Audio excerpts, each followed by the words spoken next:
கைவிடப்படுறது ரொம்ப வேதனையானது. முதல் கணவனுக்கு பிறந்த குழந்தையை தன்னுடைய சந்தோஷத்துக்காக தவிக்க விட்டுட்டு போன தாயை பற்றி கேள்விப்பட்டேன். இப்படி பிசிக்கலா கைவிடப்படுறது ஒரு வகை. இன்னொரு வகை, நமக்கு மாரல் சப்போர்ட்டா இருப்பாங்கன்னு நினைச்சிட்டு இருக்கப்ப முக்கியமான நேரத்துல நம்ம பக்கம் நிக்காம பொறுப்பை கை கழுவிட்டு சிலர் போயிடுவாங்க. அது இமோஷனலா, உணர்வு பூர்வமா கைவிடப்படுறது.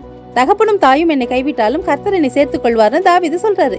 இயேசு மனிதனாக வாழ்ந்த போது நமது பாவங்களுக்கான தண்டனையாக்கி சிலுவை மரணத்தை ஏற்றுக்கொண்டப்ப பிதாவாகிய தேவனோடு இடைவிடாமல் அவருக்கு இருந்த அந்த தொடர்பு பாவத்தால அருந்து போனது. அப்போ என் தேவனே ஏன் என்னை கைவிட்டீர்னு அங்கலாய்த்தாரு.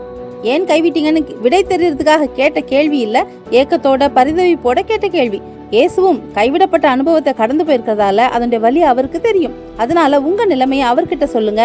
மனசு விட்டு ஒரு ஃப்ரெண்டு கிட்ட பேசுறது மாதிரி எல்லாத்தையும் அவர்கிட்ட சொல்லிடுங்க. யார் கைவிட்டாலும் இயேசு உங்களை கைவிட மாட்டார்.